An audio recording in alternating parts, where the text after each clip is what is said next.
오늘부터 우리 교회는 마가복음을 전체적으로 우리가 한번 말씀으로 상고해 보고자 합니다. 특별히 이 마가복음을 선택하게 된 데에는 여러 가지 이유가 있습니다만은 말씀을 좀 드리자면은 전에는 사람들이 성경이 어디에서 왔을까 할 때에 이 성경을 잘못 오해해가지고 이 성경은 하늘에서 뚝 떨어진 것으로 생각할 때가 있었습니다. 그런 사람이 지금도 있어요. 그런데 지금 와서는 이제 뭐 성경이 하늘에서 뚝 떨어졌다고 믿는 사람은 별로 없죠. 그렇습니다. 이 성경은 있는 그대로 하늘에서 떨어진 것이 아니라 사람이 손으로 기록합니다. 그런데 그 시대가 2000년 전에 마가복음 당시 시대로 말하면 2000년 전에 이것을 기록했다 하면 이건 참으로 놀라운 일입니다. 우리가 구약성경 모세오경이 3,500년 전에 기록되어졌다 하면은 3,500년 전을 우리가 거슬러서 생각해 보면은 그때 당시는 어떤 시대였을까요? 아마 천공기 시대에 좀 됐지 않겠나 하는 생각이 들어요.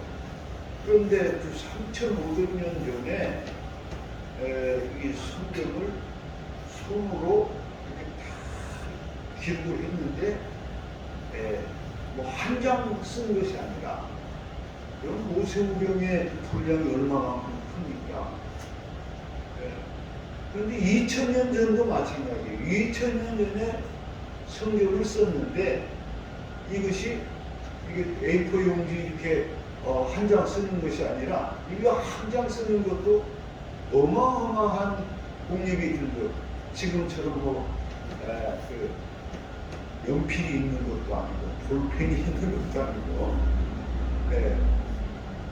그 옛날에 이렇게 성경 2000년 전에 성경을 책으로 썼다는 것은 참 대단히 놀라운 일입니다. 여러분 인구가 있어요. 인구 하나 구하는데도 어마어마한 분량이 드는 것이고 그 인구를 목판이 되었던 양피지가 되었던 또는 무엇이 되었든 같지만 거기에다가 이렇게 글을 쓴다라고 할 때에 여러분 인쇄술이 없고 손으로 이렇게 쓴다고 할 때 이거는 어마어마한 공력이 들어간 것입니다. 우리나라에서 나온 이 고고학적 자료들을 볼 때에 2000년 전이면 우리나라는 이 고주선 막 넘어오는 그때 고려시대 고려시대가 BC 뭐 4년, 5년, 6년 이 정도 되잖아요. 그러니까 2000년 전에 그때의 글을 남겼다는 것은 그런데 우리는 고구려 시대 때 고주선 때는 뭐 더군다나 그렇지만 문서 자체가 없어요. 고구려 시대의 문서가 지금 하나도 없어요. 뭐 신라 시대도 없어. 통일 신라 돼가지고 그때 가서 우리나라의 역사를 기록했죠. 그런데 2000년 전에 이 마가라는 이 한 사람이 예수님의 생애를 기록했다. 이거는 어마어마한 일입니다. 어마어마한 일. 우리가 지금 보고 있는 성경, 구약 성경은 조금 적게 되겠습니다. 처음에 성경을 읽을 때에 우리가 성경을 쫙 펴면 마태복음, 마가복음, 누가복음, 요한복음, 그리고 사도행전, 로마서, 고린도전서 이렇게 넘어갑니다. 우리가 가장 곤욕스럽던 마태복음 참 들어가면 예수 그리스도의 세계, 그래가지고 족보가 쭉 나오잖아. 도대체 이 족보를 읽어야 되는데. 그래서 그냥 그 처음 시작부터가 이 브레이크가 잡혀가지고 읽지 못하는. 근데 제가 오늘 이 마가복음을 가지고 시작을 하는 거예요. 왜 마태복음을 가지고 시작 안 하냐? 마태복음 그냥 너무 많이 봤어요. 우리 교회에서도 너무 많이 봤어요. 그런데 마태복음, 마가복음, 누가복음, 요한복음 이 네 성경은 뭐라고 하냐면은 복음서인데, 따라서 합시다. 복음서인데 이 복음서라는 말은 예수님의 생애를 기록한 책. 다른 책들은 예수님의 생애를 기록한 것이 아니라 등등이 예수님의 말씀을 기록할 수도 있었겠지만 이 네 권의 책은 예수님의 생애를 기록했어요. 그런데 이 네 권의 책 중에 제일로 먼저 기록된 책이 여러분이 생각할 때 무슨 책 같아요? 제일로 앞에 있는 마태복음이 제일 먼저 기록됐을 것이다 이렇게 생각합니다만은 아니에요. 이 마가복음이 제일 먼저 기록됐어요. 여기 마가복음이 어떻게 보면 복음서의 가장 원조예요. 원조. 그리고 이 마가복음은 마태복음은 예수님의 제자예요. 기록한 사람이 마태니까. 근데 마가복음은 이 마가가 누구냐? 라고 할 때 좀 생소한 이름입니다. 좀 생소한 이름이지만 이 마가는 예수님의 제자가. 그런데 베드로가 매우 아끼던 제자 중에 하나입니다. 베드로가 아끼던 제자 중에 하나. 그런데 성경에 보면 이 마가가 베드로서에서는 한 번밖에 등장 안 하는데 이 사도행전이나 또는 서신서에 보면 이 등장을 합니다. 바울에 대해서 등장합니다.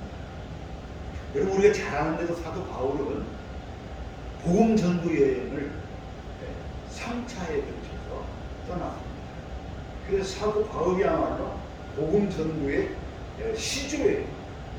그러니까 이 유대인들은요 전도가 필요해요, 안 필요해요? 그리고 유대인들은 전도가 필요 없어요. 왜? 태어나면서부터 그 사람들은 자기들이 하나님의 자녀로 태어났다고 믿는 사람들이에요. 그래서 유대인들은 독특한 그 선민의식이 있어요. 다른 나라 사람들은 절대 구원 못 받아. 오로지 구원받는 건 우리 유대인들만 받는 거예요. 그런 의식이 있기 때문에 유대인들은 전도할 필요가 없어요. 태어나면 그냥 유대인이고 하나님의 백성이 됩니다. 그런데 이 전도를 한다는 말은 이방인들에게 전도하는 거예요. 근데 사도 바울을 두고 뭐라고 하냐면 이방인들의 사도다 이렇게 말합니다. 그 말은 사도 바울은 어떻게 보면 사명을 어떻게 받았냐면 나는 이방인들에게 복음 전하기 위해서 하나님이 나를 불렀다 이렇게 믿었어요. 여러분들은 어떻게 생각해요?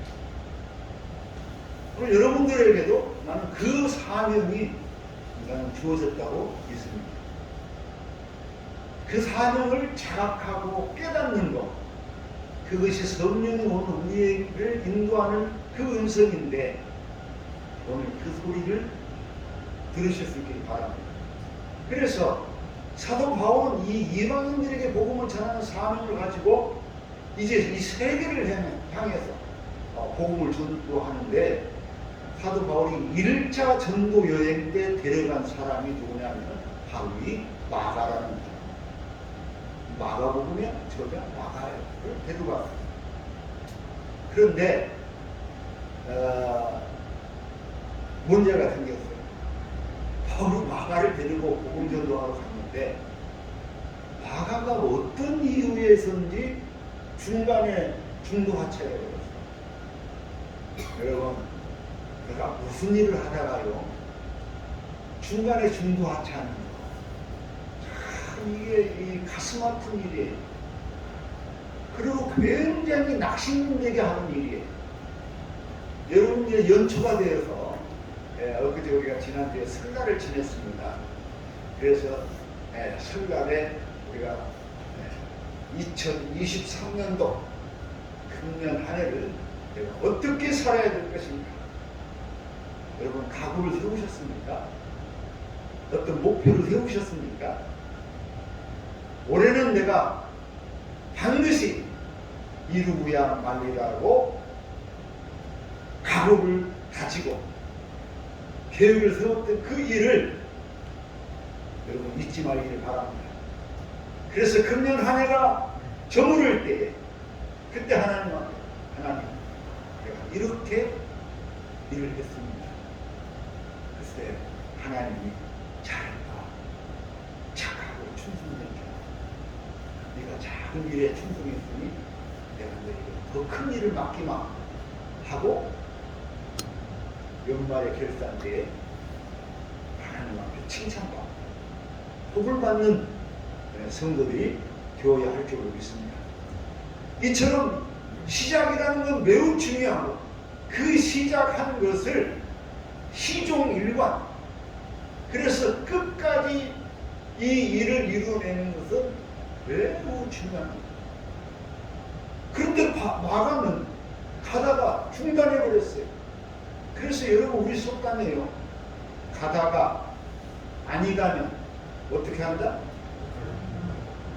아예 시작하지 않는 것보다 못한다는 거예요. 사람이 가지고 있는 낙심과 절망감 이런 거는요 인생에 있어서 굉장히 패배의식을 가지고 있는 겁니다. 패배의식을 가지고 있는 겁니다. 그런데 사도 바울이 마가를 데리고 같이 전도여행을 가서 복음을 전하는데 여러분 복음 전하는 것이 쉬운 일입니까? 그것도 타국에 멀리 가서 복음을 전하는데 이게 결코 쉬운 일은 아니었을 거예요. 가서 밥도 얻어먹여야 되고 때에 따라서 욕은 얻어먹기도 하고. 여러분 복음 전할 때 어떤 때는요 돌멩이에 맞는 경우도 있어요. 사도 바울은 복음 전하다가요 돌멩이에 맞은 경우가 수없이 많습니다. 어떤 때는 붙잡혀가지고 우리말로 하면 태장이죠. 매를 맞게 되었어요. 그렇게 어려운 과정들을 겪으면서 복음을 전했어요. 그러니까 사도 바울에게 있어서 이 마가는 지금 뭡니까? 내 오른팔 중에 오른팔. 어떻게 보면 내 심장처럼 귀한 사람이에요. 근데 이 마가가 중간에 중도하차했을 때 바울의 마음이 얼마나 쓰라리고 미어지는 그런 마음이죠. 그래서 마가가 중간에 중도하차했어요. 그것을 두고 사도 바울은 매우 불쾌했던 겁니다.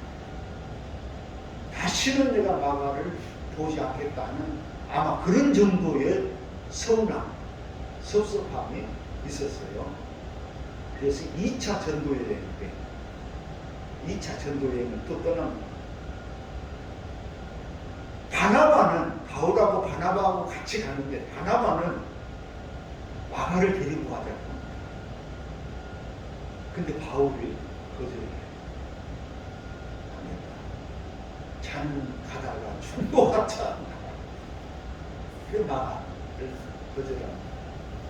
그래서 바울이 신라하고 가고 바나바는 마가하고 가고 이렇게 따로따로.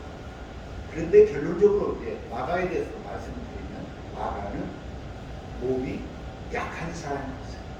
여기 몸이 약하신 분 많이 있죠? 그래서 조금만 힘들어도 조금만 어려워도 병들어버리고 아파버리고 그런 그 약한 사람이었어요. 그렇게 약하다 보니까 그렇게 중간에 끊어지는 일이 있지만 그러나 나중에 최종적으로는 사도 바울이 노년에 가서 마가를 내게 데려와라. 그가 나에게 필요하다. 이렇게 디모데서의 편지를 씁니다. 이 말은 이제 노년의 사도 바울이 노년기에 들어서 마가의 마음의 중심을 알게 된 거예요. 그리고 마가가 필요하다는 걸 알았어요. 그래서 마가를 다시 불러서 마가에게 당부하고 싶은 이야기들을 하고 싶어서 마가를 오라고 합니다. 이처럼 마가는 초대교회에서 매우 소중한 사람입니다. 어떻게 보면은 없어서는 안 될 그런 소중한 존재입니다. 그리고 마가는 예수님의 제자들은, 여러분 예수님의 제자들 하면은요 다들 무식합니다. 못 배웠어요. 돈도 없어요. 백도 없어요. 그게 예수님 제자들의 특징입니다. 가진 것 없으면 지금도 마찬가지잖아요. 이 세상이 자본주의 시대를 살아가는 여러분들, 돈 없이 살아가는 사람들 얼마나 힘들겠어요. 그래서 우리 여러분 성도들은요, 늘 기도할 기도의 제목이 오늘 말씀에도 있지만은 항상 가난하고 헐벗고 굶주리고 나그네된 자들, 그런 사람을 여러분 돌보고 보살피는 일을 하실 수 있기를 바랍니다. 아멘? 네. 그것이 하나님께서 기뻐 받으시는 향기로운 제물이에요. 그래서 이 가난한 사람이 이 세상을 살아간다. 성경은요, 창세기부터 요한계시록까지 줄곧 줄기차게 강조하고 말하는 그 두 부류의 사람이 있습니다. 첫째는 과부예요. 과부는 남편이 없어요. 남편이 없는데 자식을 또 키워야 돼요. 자기 혼자 먹고 사는 것도 힘든데 자식을 키워야 돼요. 그러니까 과부의 삶은 참으로 어려워요. 그래서 초대교회의 임무 중에 하나가 뭐였냐면, 여러분 성경을 보시면 아시겠지만 초대교회의 임무 중에 하나는 과부를 돌보는 일이에요. 그래서 이 초대교회 교우들이 헬라파 사람들에게만 자꾸 도움을 주니까 히브리파 사람들이 힘들어하는 거예요. 그래서 그런 폐단을 없애기 위해서 집사들을 임명하는 거예요.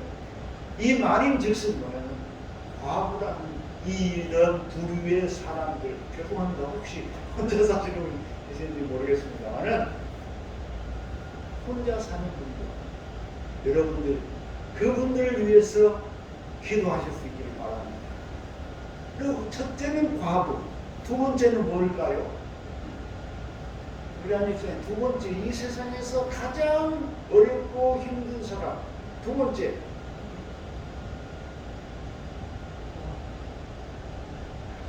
고아. 여러분, 고아는 부모가 안 계시잖아요. 어려서는 자기가 생존할 수 있는 생존 능력이 없잖아요. 그래서 부모가 돌봐야 됩니다. 참새들도 새끼들은 부모가 와서 돌보는 것이고, 개들도 마찬가지예요. 일상의 모든 존재는 어려서는요, 부모님의 돌보심을 받는 거예요. 이게 창조의 선명입니다. 태초에 하나님께서 아담과 하와를 지으시고 이제 자녀들을 낳을 때 다 부모가 키우는 거예요. 그 후로부터 자자손손이 오는 우리도 마찬가지예요. 그런데 이 고아는 어떤 이유에서 고아가 됐는지는 모르지만은, 어떤 이유에서 고아가 됐는지는 모르지만은, 그러나 이 고아들이야말로 정말 어려운 사람들입니다. 먹고 사는 것보다 더 중요한 일이 어디 있어요? 요즘 같은 시대는요, 너무 식량이 풍족해가지고 이 쓰레기로 버리는 것이 음식물이 너무 많아요. 여러분 가족 집집마다 냉장고를 여러분 그 냉장고가 넘치도록 음식이 쌓여 있어요. 그거 잘 정리하시기 바랍니다. 정리해서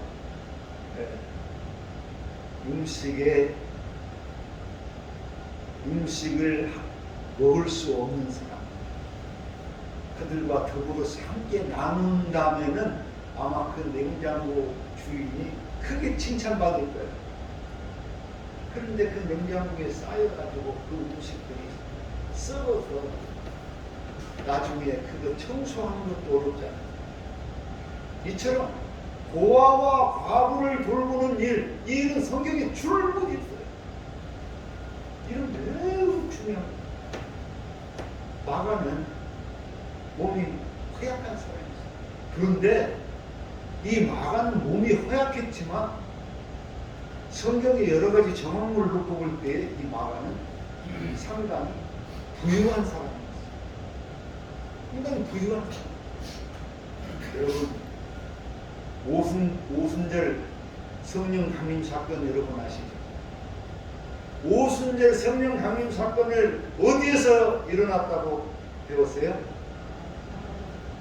마가의 여러분 마가의 다락방에 120명이 모였다면 120명이 모였다면 우리 지금 이 예배당이 150명 수용하는 예배당인데 이 의자에 이렇게 앉으면 120명. 상당히 옛날에 여러분 조금만 거슬러 올라갑시다. 한 30년 전으로만 거슬러 올라가면 여러분 집 한 채가 얼마나 컸을 것 같아요? 저는 이제 잘 모르겠습니다. 제가 기억하 옛날에 우리가 초가집을 살던 그런 집을 살면은 안방 하나 잘 사는 집이 안방 하나 있고 방또 하나 있고 부엌 있고 그 앞에 마루 있고 이런 정도가 우리 또 대체 한국 구조였는데 그래서 명절 때가 되면은 식구들이 모이잖아요. 자녀들이 보통 몇입니까? 네?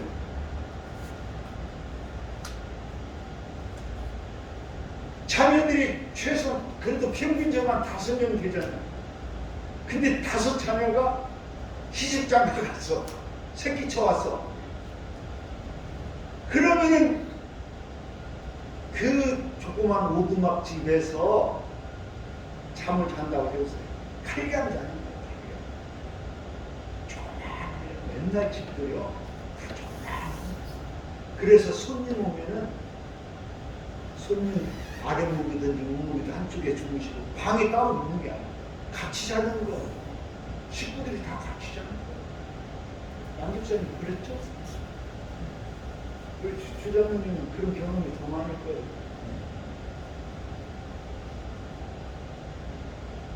그런데 마가는 하나님의 은혜를 주셨어요. 마가는 좀 부유한 집이었어요.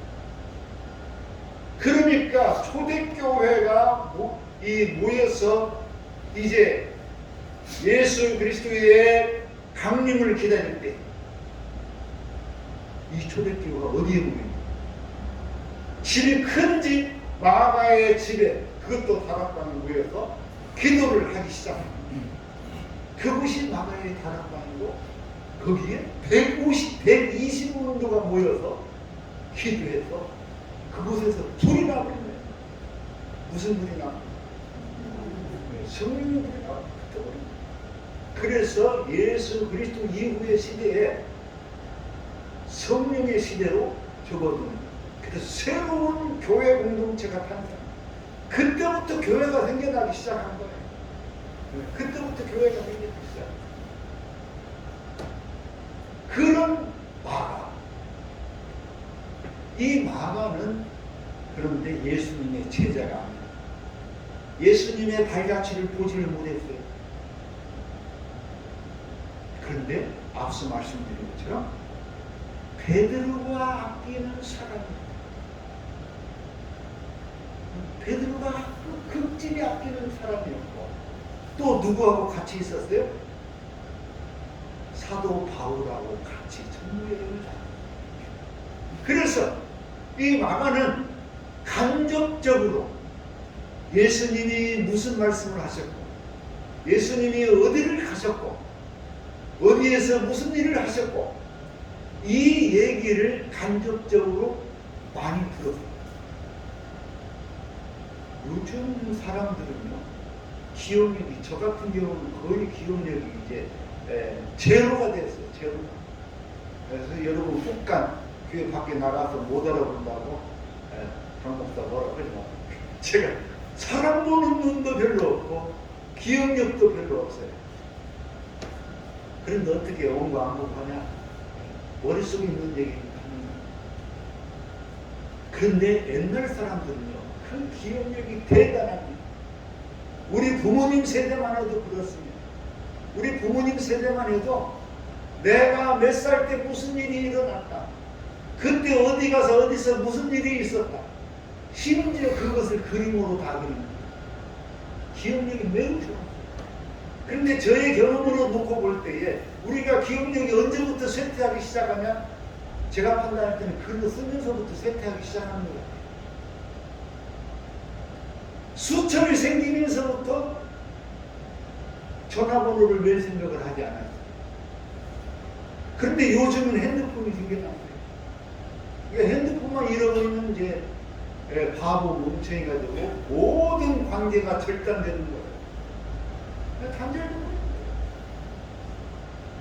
거예요. 그래서 여러분 기억력은요, 자주 쓰면은 회복됩니다. 지금도 괜찮습니다. 성여사님 자주 기억하세요. 그러면은 기억력은 자주 회복돼요. 성장되고 성숙됩니다. 그러니까 머리를 많이 쓰세요. 무슨 일이든지 많이 쓰면은 쓸수록 이 기름기가 쳐지는 거예요. 이 마가가 당시에는 자기는 예수님을 본 적도 없고 듣기만 했지만은 마가는 그런 이야기들을 잘 정리를 했어요.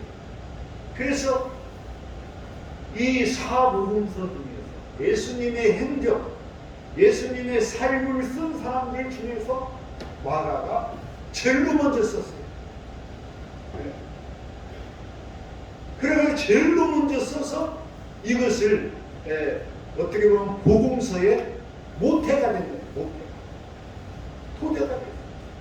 그래서 다른 복음서 또는 마태복음이나 누가복음, 요한복음은 쓰여 썼으니까 마태복음이나 누가복음은 부분적으로 보면은 신학자들은 그렇게 말합니다.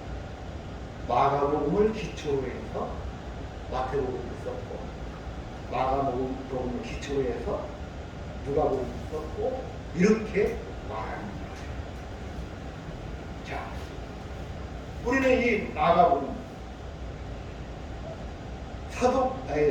마가가 이 마가복음을 기록했는데, 이 마가복음을 통해서 우리가 은혜를 받고자 합니다. 그런데 여러분, 한 가지만 더 말씀드리고 말씀을 마칠까 합니다. 여러분 편지 쓰죠? 지금 편지 안 써요. 심심하니까 편지 한번 써보시기 바랍니다. 사랑하는 아들 누구에게 편지 한번 써보세요. 근데 편지를 쓸 때에는 여러분 목적이 있어요. 내가 왜 편지를 써서 무엇을 아들에게, 사랑하는 아들에게, 사랑하는 딸에게 전해주고 싶은 그 말을 쓰는 거예요. 자, 마가복음에 큰 주제가 있어요. 큰 주제.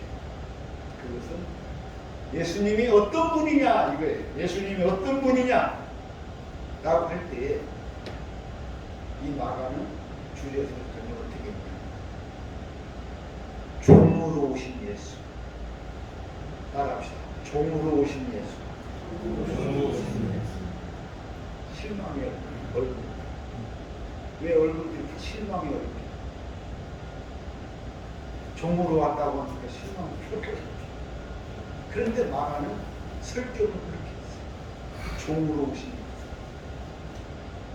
예수. 이것은 다름 아니라 여러분 코바디스 영화 봤습니까?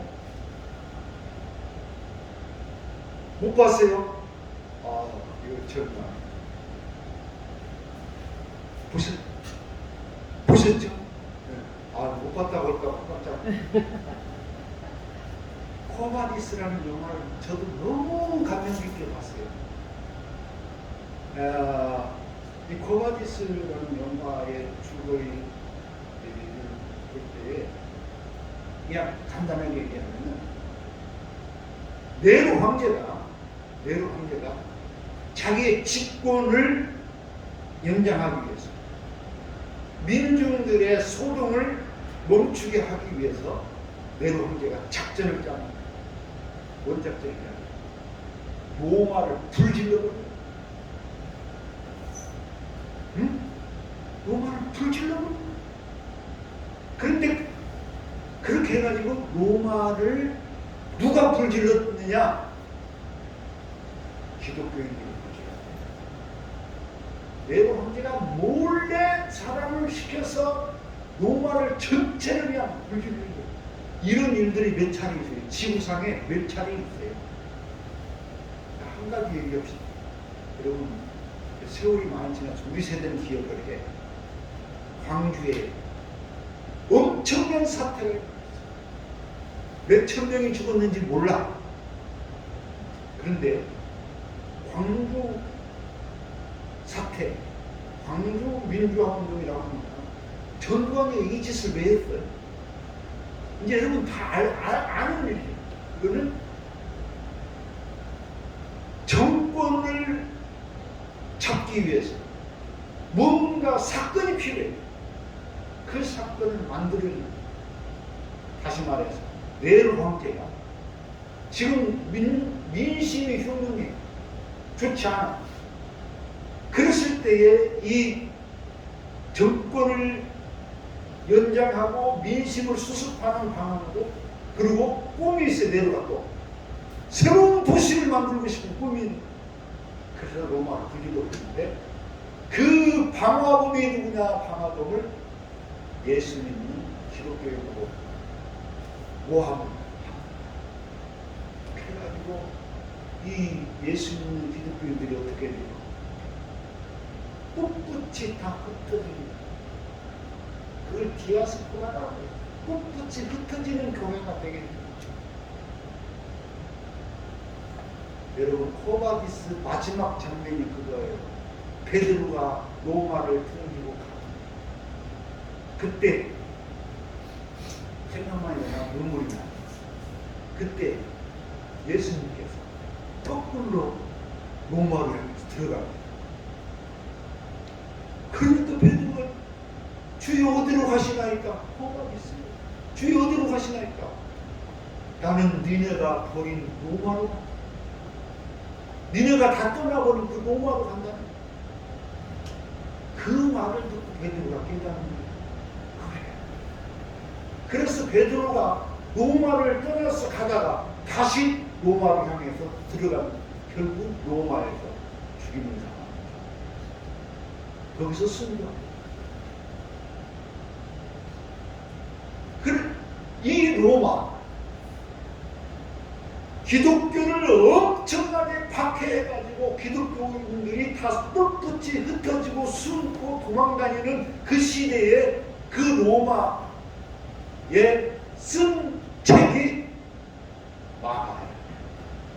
마가는 로마에서 썼고, 그때의 그 핍박을 받아서 뿔뿔이 흩어진 그 기독교인들, 예수 믿는 사람들, 그 사람들에게 위로하고 격려하고 그들을 다시금 일으켜 세우는 그 말씀, 그게 이 마가복음서를 쓴 목적이에요. 그래서 이것을 이 마가복음에는 다른 서신들, 다른 복음서보다 더 많이 기록되어진 부분이 어느 부분이냐면 예수님께서 고난받으신, 예수님도 이렇게 고난을 받으셨다. 예수님도 이렇게 고난을 받으셨다. 그런데 예수님이 죄 없으신 분이지만 십자가에 못 박혀 죽으심으로 오늘 우리를 구속하셨다. 그래서 우리가 살게 되었다. 이것을 마가복음은 초점, 핵심으로 두고 이 마가복음을 기록합니다.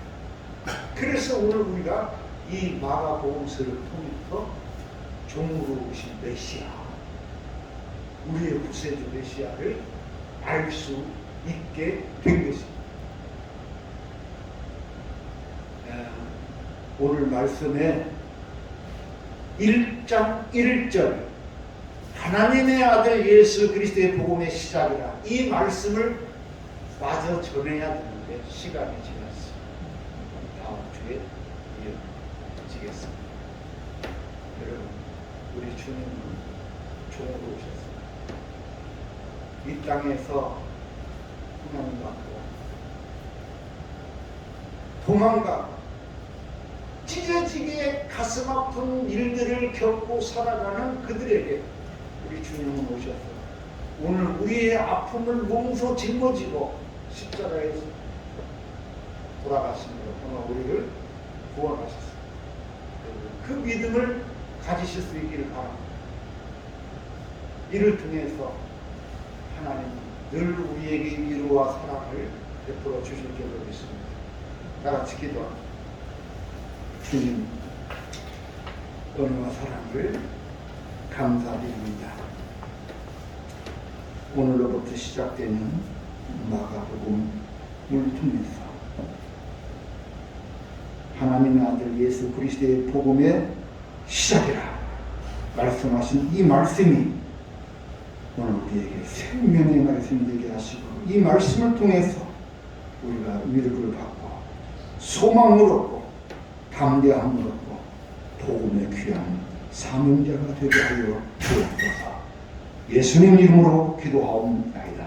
아멘.